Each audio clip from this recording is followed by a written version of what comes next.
नमस्कार, मैं मनीष स्वागत करता हूं आपको अपने इस यूट्यूब चैनल पे। दोस्तों, एक ब्रेकिंग न्यूज़ निकल के सामने आ रही है। आप देखेंगे कि मैं चंडीगढ़ का वेबसाइट खोल रखा हूं और यहां पे एक अभी अभी अपडेट आया है। नोटिस आउटरीच, यहाँ पे देखिएगा कैंप एट आरआरबी चंडीगढ़, और इसी तरीके से सभी जोन में आपको आरआरबी के सभी जगह पे आपको एक कैंप लगाई गई है। इस लिंक पे क्लिक करेंगे तो एक नोटिस खुलेगा।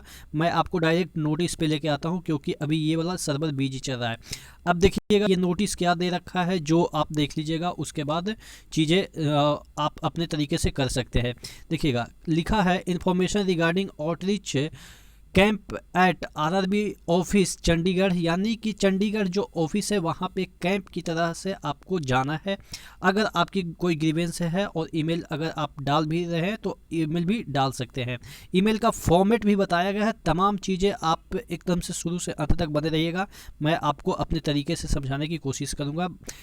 देखिएगा ये लिखा है यहाँ पे, ये high power committee has been formed to look into the concern and doubts raised by candidates in regard to result of first stage computer based test, यानी कि एक कमेटी गठित की गई है फर्स्ट स्टेज CVT-1 के regarding.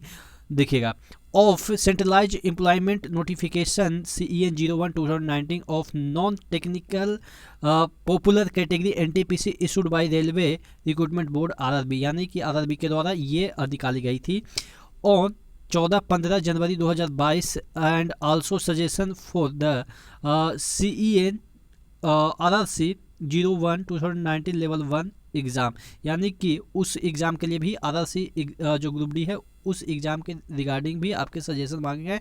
Concerned candidates can visit RRB Chandigarh in person, यानी कि आप फिजिकली रूप से वहाँ पे जा सकते हैं फॉर इंटरेक्शन, यानी कि आप उनसे बात करेंगे। रेलवे जो वहाँ पे बैठे रहेंगे आपकी प्रॉब्लम को सुनने के लिए, उनसे आप फिजिकली जाके बात कर सकते हैं ड्यूरिंग ऑफिस आवर। हाँ, ध्यान रखने वाली बात है कि ऑफिस आवर में जानी है।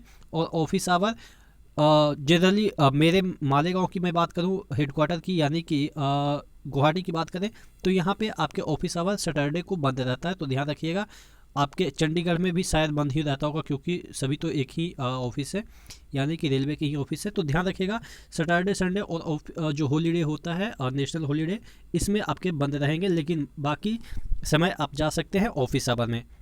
ठीक है, जनरली 10 बजे के बाद ही आप जाइएगा तो वहाँ पे आपके जो अथॉरिटी लोग मिलेंगे, क्योंकि जनरली 10 बजे के बाद ही आते हैं।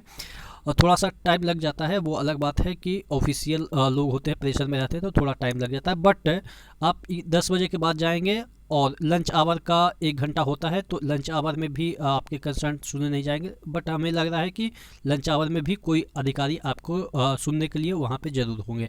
आगे दे रखा है, देखिएगा अब यहाँ वर्किंग डे अप टू 16/2/2022, यानी कि आप फरवरी 16 तक जाके अपना जो भी प्रॉब्लम है उनको बताइए। तो इससे मुझे लग रहा है कि बेहतर अवसर आपके पास नहीं है कि आपके, देखिएगा और भी मैं चर्चा कर लूँगा सभी मुद्दों पे कि क्या क्या आपको ग्रीवेंस है जो बताना है आपको। For their concern suggestion and doubts, आप अपने जो सजेशन है कि सर ऐसे नहीं होना चाहिए था, ऐसे होना है, इस तरीके से कीजिए, तो ये सजेशन भी दे सकते हैं। आप अपनी परेशानी भी बताइएगा कि सर ऐसे मेरे साथ है, वैसे हो गया है, कि फॉर्म में ऐसे डल गया था, वैसे डल गया था। डाउट्स जो भी आपके मन में डाउट्स है सभी, if any and if this is not possible, अगर ऐसा आप नहीं कर सकते हैं, यानी कि फिजिकली रूप से आप जा नहीं सकते हैं, then candidates can submit their concern suggestion dot to following email up to 16/2/2022, यानी कि अगर आप अपने जो RRB है वहाँ पे नहीं जाते हैं, ठीक है, आप जाने में असमर्थ हैं, तो आप ऑनलाइन अपना ग्रीवेंस डाल सकते हैं। ठीक है, तो अब देख लेते हैं कि क्या क्या चीज़ें। देखिए, जो आप यूट्यूबर या टीचर से पूछते रहते हैं ना, अब आपको यूट्यूबर या टीचर्स पे डिपेंड रहने की कोई ज़रूरत नहीं है। आपके जितने भी डाउट हैं, सबसे पहले आप इस फॉर्मेट में देखिएगा, फॉर्मेट भी दे रखा है कि किस फॉर्मेट में आपको ईमेल डालना है, नेम यहाँ पे रखना है, फिर CEN, कौन से CEN के लिए आप अपना ग्रीवेंस डाल रहे हैं, अप्लाइड RRB, किस RRB में आपने अप्लाई किया है, आपके रोल नंबर क्या है, यानी कि अगर RRC ग्रुप डी है तो ऑब्वियस है रोल नंबर तो नहीं होगा, तो यहाँ पे आपको छोड़ देना है। ठीक है, RRC ग्रुप डी वाले के लिए। लेकिन अगर NTPC वाले हैं तो रोल नंबर डाल दीजिएगा, रजिस्ट्रेशन नंबर डाल दीजिएगा। ठीक है, और रजिस्ट्रेशन नंबर तो सभी का होगा, ग्रुप डी वाला का भी। अगर जिनका दोनों में कंसर्न है तो यहाँ पे इसमें एक और मतलब कि इसी को कॉपी कर दीजिएगा। कॉपी इन द सेंस कि कैंडिडेट का नेम जैसे मनीष कुमार यहाँ लिखा तो फिर से मनीष कुमार लिख दीजिएगा। CEN जो लिखा था इसमें दूसरा CEN हो जाएगा, यानी कि दोनों के लिए अगर आपके डॉट हैं तो, अगर एक ही के डॉट है तो एक ही में लिख दीजिएगा, नहीं तो दोनों एग्जाम के लिए डॉट है तो दोनों नीचे इस तरीके से लिख दीजिएगा। उसके बाद आपके स्कोर NTPC में है वो लिख दीजिएगा। अगर आप ग्रुप डी के लिए अप्लाई कर पूछ रहे हैं तो यहाँ पे ब्लैंक छोड़ दीजिएगा। उसके बाद कंसर्न आपके क्या है, क्या डाउट है, यहाँ पे लिखना है। इसका एक मिनट मैं इसको थोड़ा सा कर दूँ, नहीं तो कॉल आएंगे।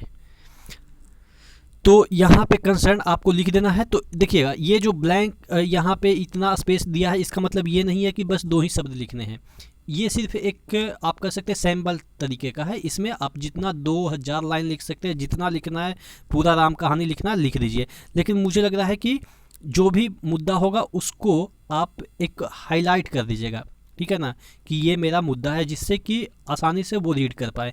तो ये चीज़ें हैं, ये चीज़ें ऐसा नहीं है कि सिर्फ चंडीगढ़ के लिए है, ये चीज़ें जितने भी जोन हैं सभी जोन में ये वाला चीज़ें आ जाएगी, धीरे धीरे सभी जगह आ जाएगी। नहीं भी आएगी तो आपको जाना ही जाना है, अपने जो जोन है निकटवर्ती जोन है वहाँ पे जाइए, और ऑब्वियस है आ ही जाएगा, इसका मतलब कि गारंटी ही आप मान के चलो कि हो ही जाएगा। तो अब ग्रीवेंस क्या डालना है, सबसे पहले जो दो तो सबको पता है कि सब वो तो डालेंगे ही, उस नहीं हो डालिएगा ना आप कि सर इतना कैसे नॉर्मलाइजेशन हो गया, ये सब डालेंगे। आपके EWS वाला भी ध्यान रखिएगा, EWS वाला काफ़ी महत्वपूर्ण है, ये भी डाल दीजिएगा।